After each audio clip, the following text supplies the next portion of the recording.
Hi guys, welcome to another audio video, and I'll be reading Isaiah 21 of the King James Version Bible, and it reads, "The burden of the desert of the sea, as whirlwinds in the south pass through, so it cometh from the desert, from a terrible land. A grievous vision is declared unto me, the treacherous dealer dealeth treacherously, and the spoiler spoileth. Go up, O Elam, besiege, O Media. All the sign thereof have I made to cease. Therefore are my loins filled with pain, pangs have taken hold upon me, as the pangs of a woman that travaileth. I was bowed down at the hearing of it, I was dismayed at the seeing of it. My heart panted, fearfulness affrighted me. The night of my pleasure hath he turned into fear unto me. Prepare the table, watch in the watchtower, eat, drink, arise, ye princes, and anoint the shield. For thus hath the Lord said unto me, Go, set a watchman, let him declare what he seeth. And he saw a chariot with a couple of horsemen, a chariot of asses, and a chariot of camels. And he hearkened diligently with much heed. And he cried, A lion, my Lord! I stand continually upon the watchtower in the daytime, and I am set in my ward whole nights. And behold, here cometh a chariot of men with a couple of horsemen. And he answered and said, Babylon is fallen, and all the graven images of her gods he hath broken unto the ground. O my threshing, and the corn of my floor, that which I have heard of the Lord of hosts, the God of Israel, have I declared unto you. The burden of Dumah, it calleth to me out of Seir. Watchman, what of the night? Watchman, what of the night? The watchman said, The morning cometh, and also the night. If ye will inquire, inquire ye, return, come. The burden upon Arabia, in the forests of Arabia shall ye lodge, O ye travelling companies of Dedanim. The inhabitants of the land of Timor brought water to him that was thirsty. They prevented with their bread him that fled. For they fled from the swords, from the drawn sword, and from the bent bow, and from the grievousness of war. For thus hath the Lord said unto me, Within a year, according to the years of an hireling, and all the glory of Kedar shall fail, and the residue of the number of archers, the mighty men of the children of Kedar, shall be diminished, for the Lord God of Israel hath spoken it. Okay, guys, so in this chapter, we see where the prophet is speaking of the vision that he had, right? And in that vision, we are told about the watchman and the fact that the watchman watches by night and they rest in the daytime. Okay, and the watchman is there because they're anticipating their enemies, they're anticipating attacks, and in anticipating attacks they have to ensure that they are very vigilant in what they're doing. They have to ensure that they're thorough in their work, in ensuring that they secure the perimeters of their holdings.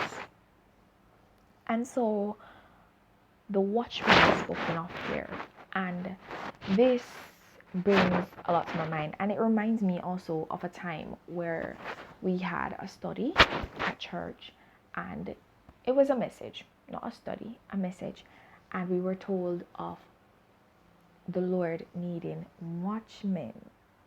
And this came to memory because I also, before I recalled that this was spoken of, I also was thinking along the lines of the fact that the Lord needs us all to be watchmen, watchmen over our lives, watchmen over our families, watchmen over our finances, watchmen over our spiritual life. And that's the most important one. Watchmen over our spiritual lives.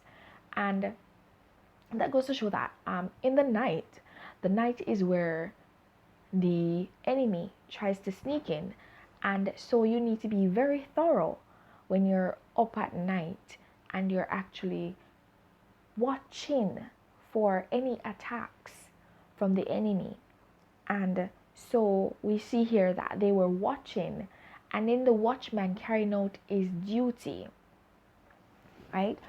We see that he actually saw men approaching the chariots and the horsemen, and they were actually saying that Babylon is fallen.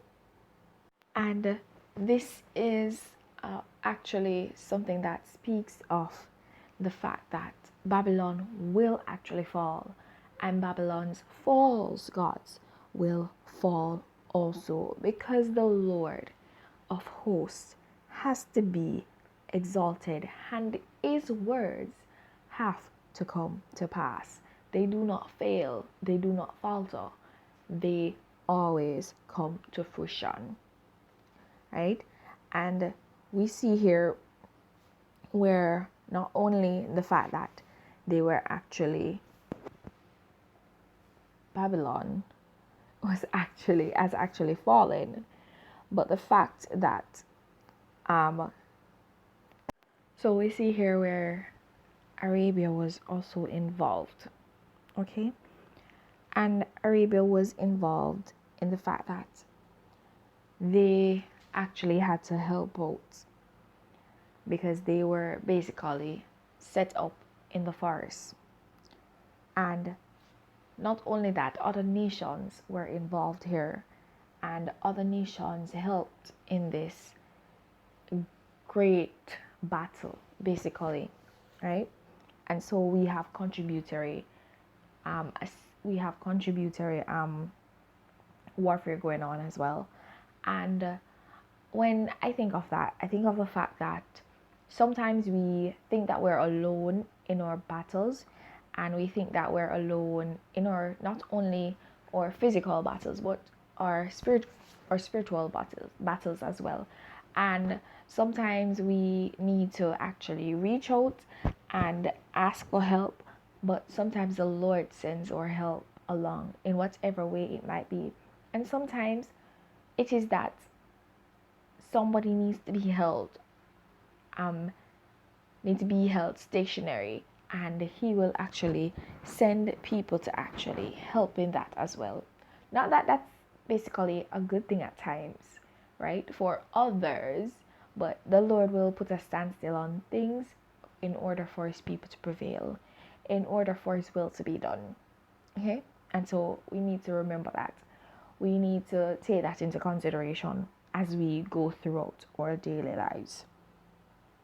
And here we see yet again where the Lord's word has to come to pass. And that's just what's being done. Right? And even though this vision actually it impacted the seer that saw the vision, the prophet, it had to be given nonetheless, and it had to be passed on. Okay, so guys, I'm gonna just leave that right there. Okay, so remember to continue to walk in your salvation, and if you've not yet gained it, then seek it. There's no better time to begin than the present. Have yourselves a blessed day. Bye.